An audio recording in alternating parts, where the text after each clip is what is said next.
ഇപ്പോൾ കുറേ ദിവസമായി ഞാൻ യൂട്യൂബിൽ വീഡിയോ ചെയ്യണമെന്ന് ആലോചിച്ചിട്ട്, പക്ഷെ എനിക്ക് അതിൻ്റെ ഒരു കണ്ടന്റ് കിട്ടുന്നുണ്ടായിട്ടില്ല. ഞാൻ അങ്ങനെ കുറേ കാലം ഇതിനെപ്പറ്റി സ്റ്റഡിയാക്കി. ജനങ്ങൾക്ക് ഗുണവും വേണം, മാക്സിമം ഒരാൾക്ക് എന്നെ കൊണ്ട് ദ്രോഹവും ഉണ്ടാകാൻ പാടില്ല, എൻ്റെ വാക്കിൽ വിഷമം ഉണ്ടാകാൻ പാടില്ല. എന്നാലും ഉണ്ടാവും, പൂർണ്ണമായിട്ട് ഇല്ലാതെ നിൽക്കാൻ പറ്റില്ലല്ലോ.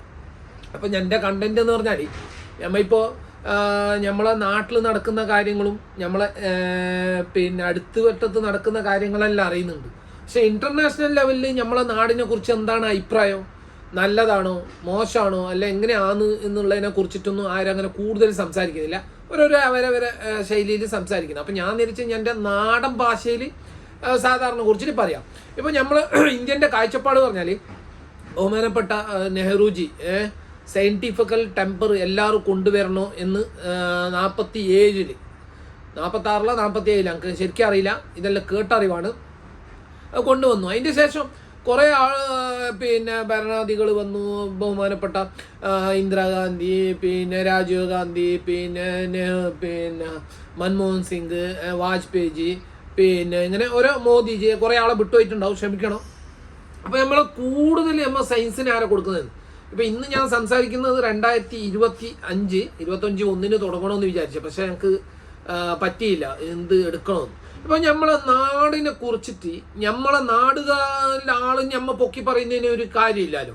ഇപ്പം നമ്മൾ ഭയങ്കര ക്ലീനാണ്, നമ്മളെ നാടാണ് ഭയങ്കര സംഭവമാണ് നമ്മൾ തന്നെ പറയുമ്പോൾ സ്വയം പൊക്കിയായി പോകും. അപ്പം നമ്മളെ നാട്ടിനെ കുറിച്ചിട്ട് പുറത്തുള്ള ആൾ എന്ത് പറയുന്നതെന്ന്, അതിൽ ഏറ്റവും പ്രധാനപ്പെട്ടത് നമ്മളെ ഏറ്റവും വലിയ ശത്രു എന്ന് പറയുന്നത് നമ്മൾ കണക്കാക്കുന്നത് പാകിസ്ഥാനാണ് അല്ലേ. പിന്നെ അതിൻ്റെ ശേഷം പല ആളും വരും. പാകിസ്ഥാനികൾ നമ്മളെ ഇന്ത്യനെ കുറിച്ചിട്ട് എന്താണ്, ഇന്ത്യൻ്റെ വികസനത്തിനെ കുറിച്ചിട്ട് എന്താണ്. ഞാൻ പോളിറ്റിക്സിൽ പോകുന്നില്ല കേട്ടോ. ഒരു 5 കൊല്ലത്തേക്ക് ഒരാളെ തിരഞ്ഞെടുപ്പെടുത്താൽ 3 മാസം മുമ്പ് വരെ ഒന്നും ഉണ്ടാകാൻ പാടില്ല. ഞമ്മ നാഷണലായിട്ട് നമുക്ക് അപ്പുറം ഇപ്പുറം പറയുന്നതിനും ഇതാക്കുന്നതിനും പ്രശ്നമില്ല. പക്ഷെ ഇന്റർനാഷണൽ ലെവലിൽ എങ്ങനെ നമ്മൾ ഇതാക്കാൻ പാടില്ല. 3 മാസം ആകുമ്പോൾ നമ്മൾ പൊളിറ്റിക്സിലായിട്ട് പോവാം. അപ്പം നമ്മളെ നാടിൻ്റെ വികസനങ്ങൾക്കെത്തി. ഇപ്പോൾ ഏറ്റവും വലിയത് എന്ന് പറയുന്നത് ചന്ദ്രയാൻ അല്ലേ. 1 2 3 ആടെ ഇറങ്ങി, ഇറങ്ങാത്ത സ്ഥലത്ത് ഇറങ്ങി. ഇതെല്ലാം ഇപ്പോൾ ഞാൻ ഒന്നിച്ച് പറയുന്നില്ല. ഇപ്പോൾ എൻ്റെ വീഡിയോൻ്റെ കണ്ടന്റ് ഞാൻ ഉദ്ദേശിക്കുന്നതാണ്. ലോകത്തിലെ 2ാമത്തെ ഏറ്റവും വലിയ ആട്ടോ എക്സ്പോ ഇന്ത്യയിൽ ഇപ്പോൾ 2ാമത്തെ പ്രാവശ്യമാണ് ഇപ്പോൾ ഡൽഹിയിൽ നടന്നുകൊണ്ടുള്ളത്. നമ്മളെ പണ്ടത്തെ ഒരു അശോക് ലൈലാൻഡ്, ഞങ്ങൾക്ക് ഏറ്റവും ബായിൽ വരുന്ന ഒരു പേരാണ് അനുരാധ ബസ്സാണ്, പക്ഷെ നമ്മൾ അണ്ടറാധ ബസ് എന്ന് പറയില്ലേ.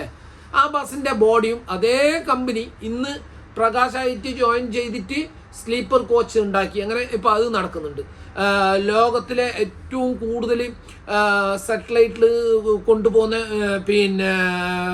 വണ്ടി നമ്മളെടുത്താന്നില്ല അല്ലേ, റോക്കറ്റ് പലതരം. അപ്പോൾ അതിനെ കുറിച്ചിട്ട് എല്ലാം ഒരു വീഡിയോയിൽ പറയാൻ പറ്റില്ല. അപ്പം ഞാൻ ഒന്നിനെ കുറിച്ചിട്ട് ഇപ്പോൾ പറയാമെന്ന് വിചാരിക്കും. ഇപ്പോൾ നമ്മളെ ഇന്ത്യൻ്റെ വണ്ടി പാകിസ്ഥാനികൾ കമ്പയർ ആക്കിയിട്ട് എന്താണ് പറയുന്നത്. കാരണം ഏറ്റവും വലിയ ശത്രു രാജ്യം നമുക്ക് പാകിസ്ഥാനല്ലേ. അവരാണ് അപ്പോൾ മോശം പറയേണ്ടത്. അവർ നല്ലത് പറയുന്നു, മോശം പറയുന്നു. അതുപോലെ ഓരോ കാര്യങ്ങളെ കുറിച്ചിട്ട് വേറെ നാട്ടുകാർ എന്ത് പറയുന്നു, അതിന് ശേഷം അമേരിക്ക എന്ത് പറയുന്നു, UK എന്ത് പറയുന്നു, അല്ലെ വേറെ ജപ്പാൻ എന്ത് പറയുന്നു, ഇതെല്ലാം ചൈനക്കാർ എന്ത് പറയുന്നു നമ്മളെ ഓരോ കാര്യത്തിനെ കുറിച്ചിട്ട്. മോദിജി ചെയ്യുന്ന നല്ല കാര്യത്തിന് നമ്മൾ നല്ലത് പറയണം, നമ്മൾ തെറ്റെന്ന് തോന്നുന്നത് നമ്മൾ ചൂണ്ടിക്കാണിക്കണം ഇല്ലേ. ഇനിയിപ്പോൾ ഏത് ഗവൺമെൻറ് വന്നാലും എനിക്ക് ഇന്ന് ഗവൺമെൻറ് ഇന്ന വ്യക്തിയോടൊന്നും നമുക്ക് താല്പര്യമില്ല. അവർ നമ്മളെ നാടിന് എന്ത് വികസനം കൊണ്ടുവരുന്നത്. ഇപ്പോൾ നമ്മളെ നാട്ടിൽ ബുള്ളറ്റ് ട്രെയിൻ വരാൻ പോവാണ്. എത്രയോ ആളെ അതിനെ എതിർക്കുന്നുണ്ടോ. ഗുജറാത്തിൽ നിന്ന് ബോംബെയിലേക്ക് നമ്മളെ നാട്ടിൽ ഹൈവേ വരുമ്പോൾ എത്ര ആൾ എതിർത്തുന്നത് നമ്മൾക്ക് ആവശ്യം ഉണ്ടാകുന്നു ഇല്ല. നമ്മളിപ്പോൾ എത്ര പെട്ടെന്ന് സാധനങ്ങൾ അങ്ങോട്ടും ഇങ്ങോട്ട് എത്തുന്നു. ഇതുകൊണ്ട് നമുക്ക് എന്ത് പ്രയോജനമാണ്. ഇപ്പം എനിക്കൊന്നും ഇനി പ്രയോജനമില്ല. നമ്മളെ വയസ്സായി 50 വയസ്സായി, കബറിൽ പകുതിയായി. പക്ഷെ നമ്മളെ തലമുറക്ക് എന്താക്കാം. ഇപ്പം കുറേ പുതിയ വന്ദേ ഭാരത് അത് ഇത് ട്രെയിൻ വരുന്നുണ്ട്. അപ്പോൾ അതിൽ എഞ്ചിനീയേഴ്സ് വേണം, അതിന് മെക്കാനിക്കലായിട്ട് ജോലി ചെയ്യാൻ പറ്റുന്ന ആൾ വേണം, മറ്റേ സ്റ്റാഫ് വേണം. അതെല്ലാം ജോലി സാധ്യതയാണ്. അതേപോലെ നമ്മളെ നാട്ടിലുണ്ടാകുന്ന പുതിയ വണ്ടികൾ ഇറക്കുന്നുണ്ട്. അപ്പം അതിന് കുറേ പുതിയ എഞ്ചിനീയേഴ്സ് അതിന് ഇത് വേണം. അപ്പം നമ്മൾ കുറേ ജോലി സാധ്യത നമുക്ക് കൂടുന്നു. അപ്പം നമ്മളെ നാട്ടിൽ തന്നെ ആ പൈസ ആടന്നെ സ്പെൻഡ് ആകുമ്പോൾ നമ്മളെ നാട് വികസിക്കും. നമ്മളെങ്ങാട്ടി 3 ഇരട്ടിയാണ് ചൈനേൻ്റെ അടുത്തുള്ളത്. പിന്നെ അമേരിക്കൻ്റെ വിട്. ഇപ്പം നമ്മളിപ്പോൾ 4ാം സ്ഥാനത്തിലേക്ക് എത്തി. അതിപ്പോൾ 1ാം സ്ഥാനത്തിലേക്ക് എത്തണമെന്ന് നമ്മളെ ആഗ്രഹം. കാരണം നമ്മളെ മണ്ണല്ലേ. അപ്പം എൻ്റെ യൂട്യൂബ് കോണ്ടന്റ് ഹിസ്റ്ററി, പണ്ട് കാലത്ത് എന്ത് സംഭവിച്ചു, എന്ത് സയൻസ്, അതിൽ ഗോൾഡൻ ഇസ്ലാമിക് ഗോൾഡൻ ഏജ് ഒരു 400 കൊല്ലോ അതും ഈ വിഷയത്തിൽ എൻ്റെ വരും. അതുപോലെ പണ്ട് കണ്ടുപിടിച്ച കുറേ സയൻറ്റിസ്റ്റുകൾ, ടെസ്ല അവർ ഡൈനാമോ കണ്ടുപിടിച്ചു, മറ്റത് കണ്ടുപിടിച്ചു, അവരെ അവസാനം ഹോട്ടലിൽ ഒറ്റക്ക് മരിക്കേണ്ട വന്നു. ഇതെല്ലാം ഹിസ്റ്ററിയാണ്. അപ്പോൾ പോസിറ്റീവ് ഹിസ്റ്ററി ഉള്ള കുറേ കാര്യങ്ങൾ പല ആൾ പല രീതിയിൽ പറയുന്നു. ഞാൻ എൻ്റെ ഭാഷയിൽ കൂടുതൽ ലൈറ്റൊന്നും ഇടാതെ നോർമലായിട്ട് ഒരു ഇതാക്കുന്നതാണ്. അപ്പോൾ ആദ്യമൊന്നും ഞാൻ ഒരു വീഡിയോ ഇട്ടിനി ഇതിനെക്കുറിച്ചിട്ട് 180 ആളെന്തോ കണ്ട. അതിൻ്റെ ഭയങ്കര സംഭവമാണ്. ഒരാൾ കണ്ടാൽ തന്നെ ഞാൻ വിജയിച്ചു എന്ന് വിചാരിക്കുന്ന ഒരു മനുഷ്യനാണ്. ആര് ഇത്ര കാണുന്നൊന്നും എൻ്റെ വിഷയമല്ല. അപ്പോൾ എൻ്റെ വിഷയം കമ്പയർ ആക്കുക, ഓരോ ആൾ എന്തിനെ കുറിച്ചിട്ട് എന്താക്കുന്നുണ്ട്, നമ്മളെ നാടിൻ്റെ വികസനം എങ്ങനെ ശരിക്കും പോകുന്നുണ്ടോ, അല്ല വെറുതെ ഭൂമാക്കിയിട്ട് കാണിക്കുന്നതാണോ, അല്ല കാണിക്കാതെ കുറേ കാര്യങ്ങൾ ചെയ്യുന്നുണ്ടോ, കുറച്ച് ചെയ്തിട്ട് കുറേ കാണിക്കുന്നുണ്ട്, കുറേ ചെയ്തിട്ട് കുറച്ച് കാണിക്കുന്നുണ്ട്, മിഡിൽ കാണിക്കുന്നതുണ്ട്. എന്താണ് സത്യാവസ്ഥ? അപ്പം ഞാൻ ഇതെല്ലാം ചെയ്യുന്നത് പറഞ്ഞെങ്കിൽ എൻ്റെ റെഫർ എന്ന് പറയുന്നത് വേറെ യൂട്യൂബ് ചാനലിൻ്റെ വീഡിയോകളാണ്.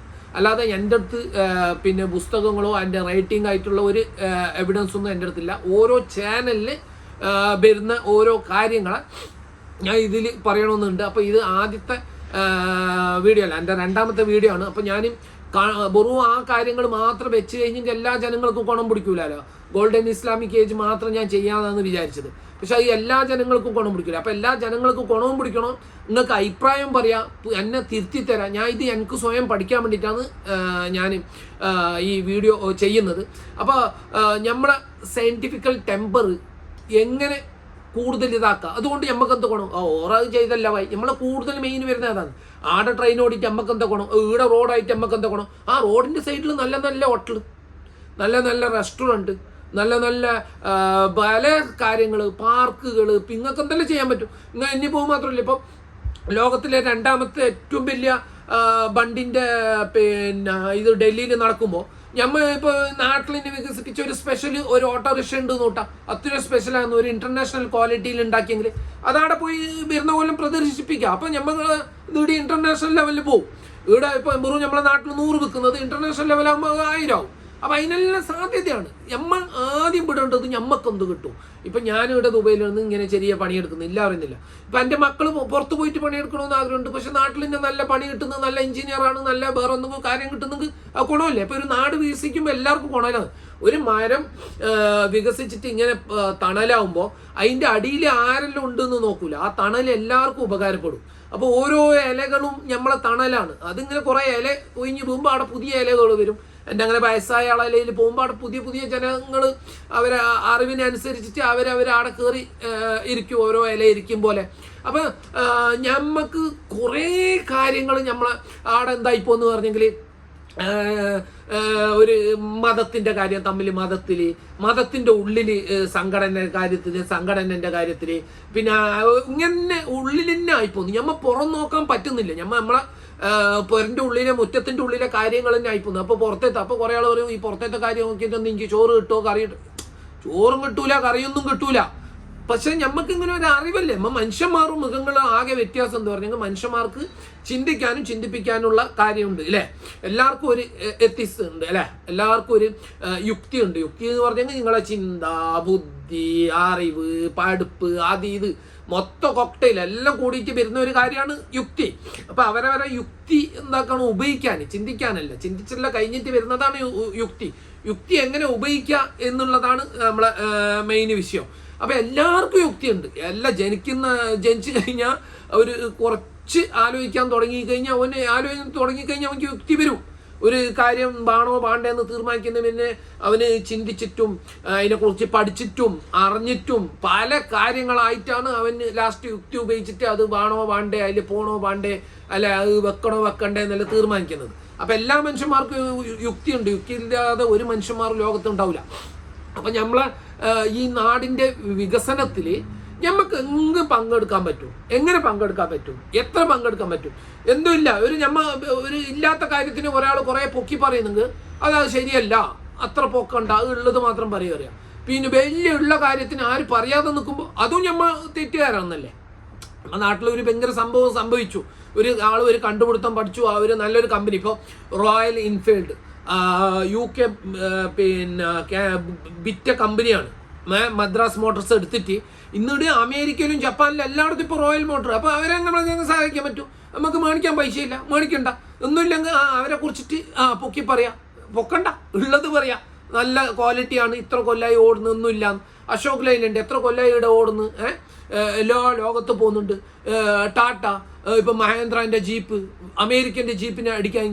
അപ്പോൾ അവരെങ്ങനെ സഹായിക്കുമ്പോൾ നമ്മളടുത്ത് മേടിക്കാൻ പൈസയില്ല. അപ്പം നമ്മൾ അവരെ ഉള്ള കാര്യങ്ങൾ പറയുന്നു. 4 ആൾ എത്തുന്നു, 4 ആൾക്ക് എത്തിക്കഴിഞ്ഞപ്പോൾ അവർ ഒരു ജീപ്പ് മേടിക്കുന്നു. ആ ജീപ്പ് മേടിച്ച് കഴിഞ്ഞാൽ അവർ വരുമ്പോൾ ആളെ മോനാടെ ടയർ പഞ്ചറാക്കുന്നത് ഓട്ടിക്കും.